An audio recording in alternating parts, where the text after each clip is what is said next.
Blake and Paul. That sucked. Just right off the bat. It'll go on the blooper reel. There's going to be a 15-minute of me just going. That folder's full. I got a lot of those. Or a lot of hands. All right. So Blake and Paul here talking about computers. Takes me a while to warm up. Let me turn knobs. While you're doing something. We'd have 15 minutes of this, and then we'll get into the meat. Pretty much. All right, Blake and Paul, thank you guys so much for coming today. Blake, Colorado Computer Support Systems. You're one of our big sponsors here for the podcast, which we greatly appreciate because it goes a long way here in the studio. Why did you decide to support Mount Carmel? Oh, and we truly appreciate what you guys do. So, Colorado Computer Support, we're now CCS IT Pros. We've changed that around as we do more. But we decided to support you because we got a call from Paul one day. And they do healthcare, and they were supported under Phil Long Ford, which was great, J.H. Mina, and the work that he was doing. But because of their healthcare requirements, HIPAA requirements, they were, they had to separate and form their own unit and have their own IT. And Paul called us. And I'd seen you guys around, seeing the great work that Mount Carmel does in the community, not just here, but, all over the state. And, it was really an honor to come and start talking to you guys and find out what more that you did. I got out 25 years ago and, just had not spent time learning more about all the good work that you guys do, servicing supporting the entire life cycle of the service member and their family. Yeah, it's definitely, working for the Special Forces Foundation and coming in here, it's definitely very intimidating when you walk in the doors because the Special Forces Foundation, we help the Special Forces people here.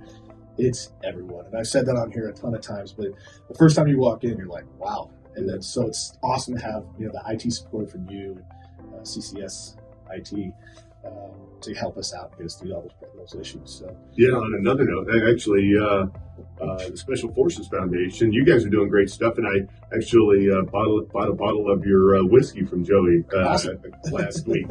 Awesome. So it's sitting downstairs in my house. So it's good stuff. Yeah, it's a good bottle. So thank you for that. Also, Uh-huh. So Paul, what do you got going on now? Well, Mount Carmel has been around since 2016, and as we continue to grow over the years and still continue to grow now, we realized with the requirements of HIPAA, we needed an agency that wasn't tied just to the car business, but understood the importance of securing medical records, financial records, and we put out a contract looking for somebody to come in and pick up that capability and provide that service to us. We had been with the previous provider since we opened our doors, and it was time for a change. So we looked at a few companies. We found CCS, and we realized they were a veteran-owned business, and they understood what we did. They had a good track record, and we just clicked. And it started out as a contract relationship, and it's grown into a partnership and even a friendship now. That's great. That's great. Yeah.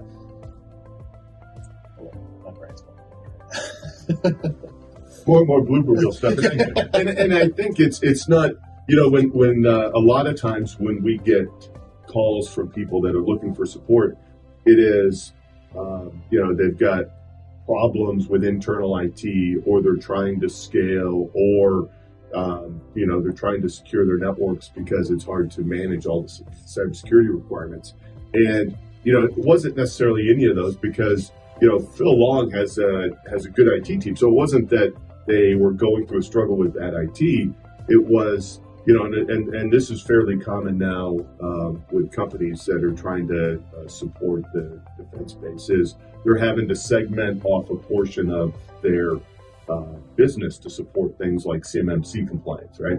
And so how do you take, when you've got good internal IT, and how do you meet these new security requirements? In their case, it was HIPAA compliance, and that Mount Carmel is a very different entity than the rest of Phil Long. So Phil Long was doing a great job taking care of them. I think it was just that now they had these increased compliance requirements that we were able to come alongside them and help them meet so that you can keep supporting your community.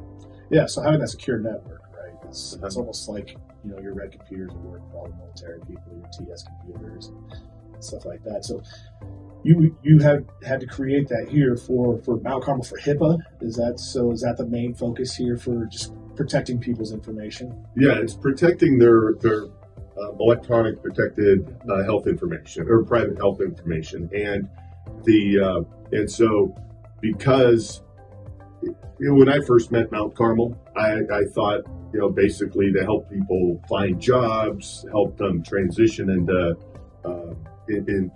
civilian life.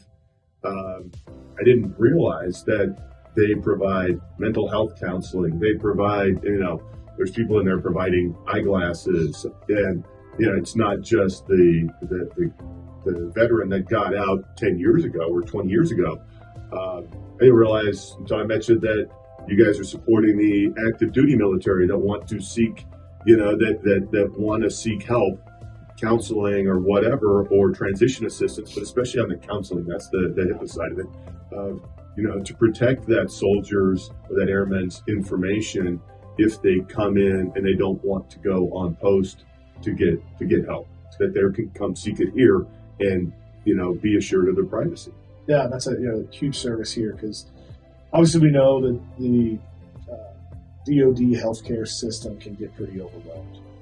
So Mount Carmel does have that option, even if you are active duty. But yeah, that HIPAA portion of privacy portion is huge here. And obviously, you guys stay in compliance. If you're providing a medical need, then you guys stay in compliance. So that's great. And if Mount Carmel can't provide the service, I mean, we're not in this alone. We're very collaborative. Our model has been that from the start. It continues. Our health network extends beyond our offices here. So we're able to connect folks to providers that provide a service that we may not have on hand. Mm-hmm. And we do that across the board, not just in healthcare, but we do it in the way of employment. We do it in the way of social services. That's what our front desk does. Our triage team is identify what we can provide to the person. If we can't do it, we call it a warm handover. We don't just give you a phone number and say, go. Yeah. We'll actually do an introduction and guide you through what the services you really need.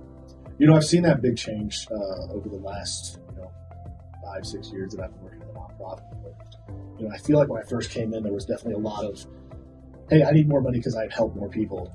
Just kind of that egotistical world. But now you have places like Mount Carmel here that's like, hey, if we try to do every single thing, we're going to run ourselves thin. We're going to run out of money. So how about we make friends and bring everybody under the same roof, share the resources? Because like you said, if we can't help you, we definitely have 10 phone calls to make on the other side of that to be able to help. Well, the military people that are listening to this show, and we all know what the word mission creep is. Mm-hmm. And once you start doing the stuff you do very, very well, then things get added onto you. And if you're not careful of that and you plan for it from a strategic and a tactical standpoint, you're going to get overrun. Yeah. So we've been very deliberate about staying in our lanes, but also building a partnership throughout the community where we can add more services. That doesn't mean we have to do it. We just need to have a relationship where we can hand over those clients that need those services that we don't have in our buildings. Yeah. And not even with CCS, now we can do it. We have a resource with IT if people have IT issues, like especially the older community that are not really familiar with the IT today. I mean, even going into the AI and how fast, rapidly the technology is advancing. So we have the resources for CCS to come in and help you out with any of your IT needs also. Yeah, and we do. So we focus on as business, government, healthcare.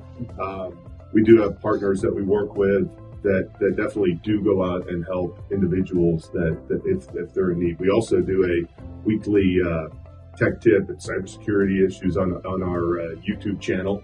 And so if you go check out our YouTube channel, and there's a lot of just basic information out there because it is overwhelming. Or my dad's a 25-year Air Force veteran, retired and up in Montana.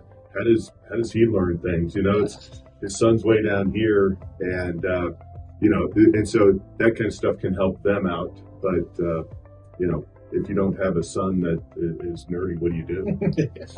My dad's in trouble. Or a daughter that's nerdy, yeah. So you need some help. Yeah, I was a weapons guy. Special Forces weapons, and I think I said this before to you guys before we started recording. I was the nightmare of a communications guy. It's like, yep, it's not working again. Turn it off, turn it on. It's, And that's the worst. It's when you call the IT department and they're like, have you tried turning it off and turning it back on again? I'm like, I'm going to come to the phone. I'm going to come to the phone. Look, it's like you going, hey, did you clear it or whatever?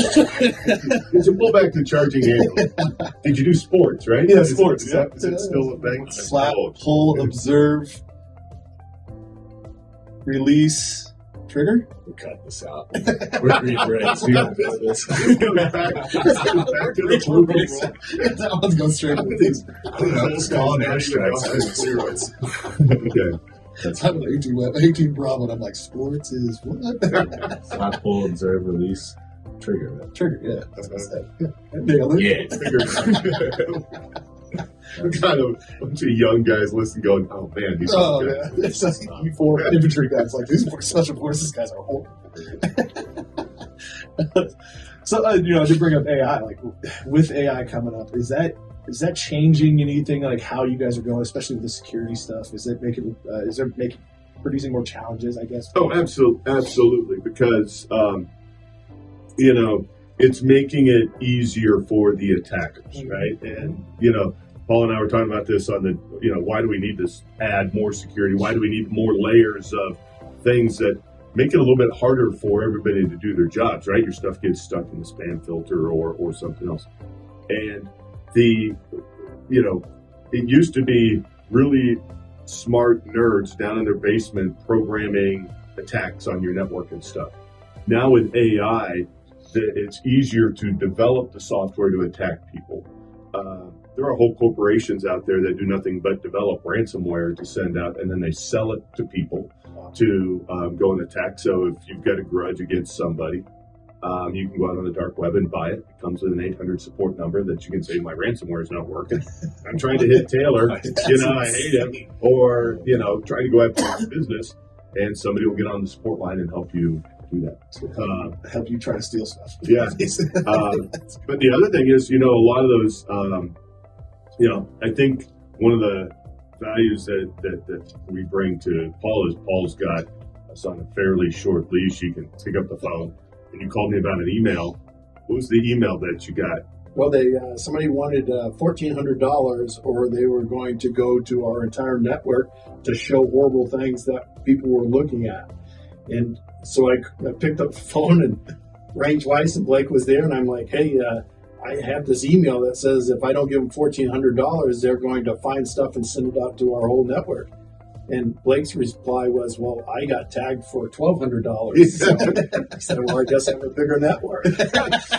But we walked through it. He checked it on the right there on the phone at the same time and said, nope, they're just kind of throwing spaghetti against the wall and see what stick. And I'm like, how could this be profitable? And he was quick to point out that in a matter of minutes, they can blast this out to 1 million people. Yes. And if you only have 1% of those people swallowing this thing, they're making a lot of money.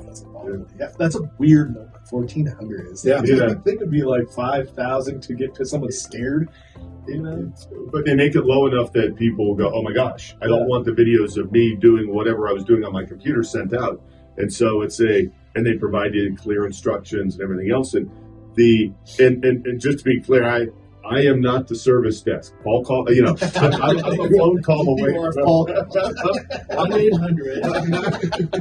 I'm a phone call away from our executives, right? I think I'm friends with, almost all the executives of our clients, and they know how to find me, especially in a crisis, and we're fine with that. We have a full service desk, though, that people call and go, help. But the crazy thing about that is, AI helps them blast it out. The technology helps them blast it out to millions of people at once. But the other thing is, you remember 10 years ago, 5 years ago, you read an email. It had misspellings and everything else in it, right? So if you were in India or Africa or, Asia somewhere, and you were trying to write an email to trick Taylor into clicking on something, it had all sorts of spelling errors or anything else. you want to try something, go to ChatGPT and type up a message and say, just a regular business message or the framework of it. Say, hey, write this professionally. It'll create it. Sounds professional in English, but then go find a friend of yours that speaks another language and have ChatGPT say, convert this into, Bavarian, a business language. Change it to, a Spanish business language for Spanish in Mexico City or Spanish in Spain, and it will just turn around and spit it out. You don't have to go, 10 years ago, you had to go find yourself an English translator somewhere, a friend, in India to get you to do it. Yeah, just, man. Well, you can target. Yeah, it's like how we teach people to do interviews and write resumes. You have to tailor your presentation. Now the bad guys are tailoring their pitches, so people that in the past it was pretty easy to identify. Now it's like, this seems legit. Yeah, and it's not. Yeah, the scams are going up like crazy. I mean, my mother got hit for, I think, $500. I mean, she's gold, those can be. She doesn't listen to Bibles. Send her a link to this. Mom, what? But yeah, she got hit for, I can't remember what it was, but it was something similar to that. Like, I got this or something. I can't remember. Yeah. But yeah, I mean, yeah, it's crazy how tailored it can be. And people are even using that AI for college now. I was talking to somebody the other day. Yeah, I really don't do much for college. Like, it's kind of crazy how fast that's advancing. So, well, from a services standpoint, too, you have to realize that technology is becoming more and more important. And the reliance on face-to-face is really turning into a virtual capability. Yeah. I'm not picking on the VA, but a lot of their benefits are tied to you going online, creating accounts, and getting documents in there, and it's all electronic. So having people like CCS there by your side, protecting these folks. We're doing a big push now, and our new fiscal year is just starting here in April, and we are going to be doing digital navigator support. Right. We're working with a couple partners to do that because you've got a whole generation of veterans out there that are not comfortable with computers, and they get frustrated and they quit. And they say, well, I just don't need that benefit. Where, in fact, they're entitled to it. They need it. They do need it. Yeah. So we're going to come along in 2024. We have a big initiative to take these guys, teach classes, do one-on-one support when they do need it, because we see it at Mount Carmel every day. You get an older veteran that comes in, and they have no clue on a computer. So it's kind of, I think with time, kids will grow up to be adults, and this will be behind us. But there's a whole generation of veterans out there that need that type of digital equity, if you will, and the support to get there. Yeah, and it's also a generation that was told that you don't deserve the benefits too, right? Like a lot of them, you talk to a lot of these Vietnam or even Gulf War, a lot of them didn't even make a VA claim. So now that they do have the VA claim, the VA is throwing all these IT and computer technology at them. And you're like, well, I didn't need it to begin with.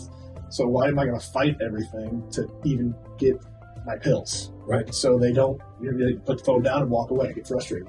It's a hassle. Yeah. And that's, my dad's never done it, but thankfully he's retired 06. He makes enough money to pay all his bills. He's got TRICARE and, but, he was pulling people out of the jungle in Vietnam, hovering over there, and, thankfully made it back in one piece, but he's never gone through the VA process, and it's a hassle for him, and he's like, I don't need it. Yeah. And so, I did the Gulf War thing, and I didn't do anything for 20 years, and then I sat down and finally went through the whole VA process, and then the PACT Act came out and stuff. Then I was chatting with Bob McLaughlin here. He's like, why didn't you talk to our VSOs? I didn't even know that they existed. I didn't do anything with the military for probably 20 years, after I got out in 99. And had no idea the range of benefits that Mount Carmel provided outside of that, between, the county and the veteran service officers. Mm-hmm. I'm like, why didn't you use those? I don't. No idea they existed. And then VBUC, had no idea that there was something like VBUC. And then, to get connected with them, which is part SBA, part Bart, Mount Carmel. Right. Well, the VBOC, we've talked about it before on the show. It's expansion into a new service, and it deals with entrepreneurship. Yeah. And in May of 2023, the Small Business Administration approved our request to stand up that capability here in the state of Colorado. Prior to that, we were working out of anybody looking at entrepreneurship had to work through the great state of New Mexico. Oh, Yes. And so we said that's not right. Our veterans deserve better. And our military transitioning out of the military with an idea of why I want to start my small business. I'm sitting next to a guy right now who did that very thing, but there was no VBOC to walk me through that process. So it's just another example of CCS joining Mount Carmel, not just as a provider, but as a client. And evangelist or whatever you call it of Mount Carmel, because I was lucky. I had a smart wife that had a business degree, and she was able to set the foundation for the business, registering it with the state, paying the taxes, all this other stuff. Otherwise, we would have failed. But VBOC does a great job of now helping anybody getting out to start that business. Did it also help spouses that want to start? Family members, Okay. Absolutely. Yeah, it's across the board, and it's not just in the Springs or Pueblo or Trinidad, Monte Cristo. It's the entire state. So we've reached out through Grand Junction, and we are reaching areas that haven't been touched with this service. And a lot of it is educate, inform, but also our core is to serve. So these are individuals out there that don't even know what is available to them in the way of resources. We have a stable of lenders that are focused on helping veterans get up and running or take their existing business and grow it. Yeah. I mean, I don't know how many people got out.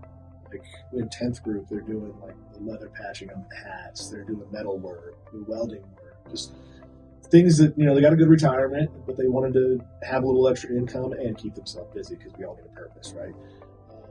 And they have no clue. Some of these people have no clue that these services exist, which is awesome. I mean, it's great that Mount Carmel does it. But another one of I say this all the time, like people sit around in their houses by themselves after they retire, don't have their purpose, and they get alone. They're alone. They isolate. And they think they're doing this all by themselves. So I keep telling everybody, hey, that you're not breaking brush feeling alone.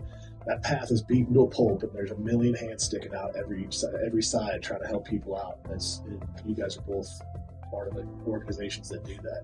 With everything. I mean, so if someone came in, you're going to VBOC, got an SBA loan. You guys' services provide something to the businesses, correct? Is that more of a... Yeah, so we come alongside and manage it so that they can, have a secure business. So, yeah, we're not, there's businesses that are lifestyle businesses. You're talking about, making metal work or patches or whatever. And those are great. If you're retired, you want to supplement your income, and all you want to do is do your thing. In your garage. Yeah. But, you still, if you're just doing that, you still have a legal requirement to pay taxes and do stuff with the state and have an LLC or that kind of stuff, right? Or at least to make sure that you're doing it the right way. If you're selling a few things on Etsy, no idea what the requirement is. But, if you're making 50 grand selling metal plaques, you need to be making sure you set it up the right way. You have customer list too that you want to keep secure. Yeah. But from a VBOC standpoint, or from a Mount Carmel standpoint, getting it set up properly, if you're making 50 grand or whether you want to go make 50 million, you got to start it off right. And it's that first hurdle is really owning a business is really tough. It is all sorts of different challenges. I think, veterans are great at that because they've been through all sorts of challenges already. But if you want to do $50,000 or $100,000 a year and just supplement your retirement, that's one thing. If you want to scale, you still have to. The start point for all of those is the same. That is really hard to figure out. Thankfully, like I said, my wife was willing to run all over town and go to all the classes and apply her knowledge to figure it out. If I would have done it, I would have just gone out there and tinkered as an IT guy. I enjoyed doing that. I didn't enjoy invoicing people. I didn't enjoy the business side of it. And I would have had to go find a job in 6 months because I didn't know the stuff that VBOC can teach. And it's free business coaching. And this business coaching is hugely valuable. For the stuff that VBOC offers. Other companies are out there charging $2,000, $3,000, $4,000 a month to learn how to scale your business and grow your business. Well, I don't know if you guys have gotten this yet. Actually, how much time do you guys have? How much time do you guys have? All right. Good. We're about a half hour. Yeah, half hour. So I'm going to warn you guys. I should have warned you before. But my tagline here is tell me a story. So I haven't had you on yet. So at the end usually at the end of the interview, I always say, hey, let's tell a story to connect with the listeners. Typically, it's something funny from your military time. Funny, or it can be serious. So you can be anything you want. Serious, tie into what we're talking about. A lot of people do typically go with the funny. It's just something to connect with the listeners. So, do you have one? This is like mom at a restaurant. It's like everybody else, like you're stalling, Mom. It's super fun. It's super funny when I don't warn people and I say, "Hey, tell me a story," and everyone's usually just like, "Oh." So I try to tell people at the very beginning, like, "Hey, as we're talking, think about it." But I forgot to do it to you guys. So, I think I got one. Okay. Hopefully, my son will never listen to this. All right, gentlemen. So we're going to come to my favorite time of the show as we're wrapping up here in my tagline of "Tell me a story." So, story just connect with the listeners, and you guys, each one of you go whenever you want to go. Well, we chatted about how it makes you tougher a little bit more. Having been in the military, you've deployed all over the place. It might be 120 degrees, might be 30 degrees, might be 10 below. You learn not to whine. I mean, okay, you're always drink water, drive griping about the weather, but really 10 degrees difference doesn't matter, right? So that's always an office thing. But the other office thing is, you end up with sometimes destroyed toilets in the office, right? But it never gets as bad. So back, we talked about Gulf War stuff earlier. I remember landing in a Port of Jebel, thousands of cavalry guys sitting there in these big warehouses kind of things. And I think we had like 10 porta potties. And like day two, it's just hot as could be, and just leaking down the Gulf of Arabia just because they couldn't empty them fast enough. So it was. So after that, I will never ever complain about a toilet again. So anything else is survivable. I think I was at basic training. And same thing, they had two porta-johns out in the woods. We were doing our FTX, 2 porta-johns out in the woods for a company of 300. Day one, there was a mountain over the toilet seat. I was like, how do I use that? How did he get it? Who was the last person? Wait, this should be a little more business oriented. Maybe we shouldn't have potty humor on that. Oh, no, Taylor's first story was when he started off with the potty humor. All right, Paul, what do you got? Actually, that's a good segue to my story. That was the Army version of being out in the field. Oh, we got the Air Force one. You went into the Marriott and they had you clean the toilet seat. It's like, what is it? So this goes back to kind of the family. It's the family. So Grandpa was in the service, my dad, both my brothers. One was the Army, Navy, I went to the Air Force. So my son, when he got out of high school, he thought he was going to go to just college, Old Dominion, and after about 3 semesters, a year and a half, we discovered that he thought he was on a retainer, and instead of going to class, he would just hang out. So that quickly came to an end. And he said, no, Old Dominion said I could stay, and I said, yes, as long as I kept paying. So I said, it's time for you to go join the military. I'm still in the Air Force, and so if you want to get in the Air Force, we can work something here. And he looked at me and said, I do not want to join the chair force. And I said, it's funny because you've been sitting in a chair for the last... That's right. At the time, I was on the air staff at the Pentagon, sitting in a chair. Sounds like my discussion with my dad. Yes. So it went about a year, probably about 2 years, and he had become a Cap Scout, and they were out on a recon mission at night, and the phone rings, and I pick up the phone, and it's my son, and he's whispering, and I said, Ben, what are you doing? And he says, we're out in the middle of the woods, and it's pouring down rain, and I'm freezing my butt off. And I'm like, well, are you okay? And he goes, I should have joined the chair force. I don't know how many times walk around in the middle of Afghanistan in the middle of the night, and you're looking at the planes going, man, I messed up. Like, man, I'm tired. I just want to go to bed. I can sleep in those things. My first duty station was Eglin Air Force Base, Florida. I was actually born there. Really? Yes. And then I showed up to Fort Benning, Georgia. So this is the Army. I was in the Air Force. My son, he was raised on a bunch of Air Force bases, and when he joined the Army, they sent him to some pretty godforsaken places. And I said, that's why they don't call them bases; they call them forts. Yeah. Like, hey, we just got a bunch of new soldiers in. We need to uncondemn those buildings so they can fit. Yeah. Dang it. I didn't even know what I was thinking. My dad taught at the academy for 15 years, coming out of the prep school, and so I grew up around all these extra. I mean, next level, like Air Force off. It's all, mostly officers, and they're all very comfortable, and they're all enjoying life. And I'm like, no, I'm going to go run around in the dirt. So, but Prove somebody. You showed them. Yeah, I had bad eyes, and you can't go in the Air Force as the son of a pilot and go be. Nothing against logisticians, but you can't go do something like that or do the chair force as a son of a pilot. So. Well, Paul, thank you so much for what you do for the podcast. Thank you for everything you do for Mount Carmel. Well, thank you. Intricate part of Mount Carmel here, so it's awesome. Blake, thank you for your sponsorship for the podcast. Thank you for all your support you give to Mount Carmel and what you guys do what you both do for the veteran community.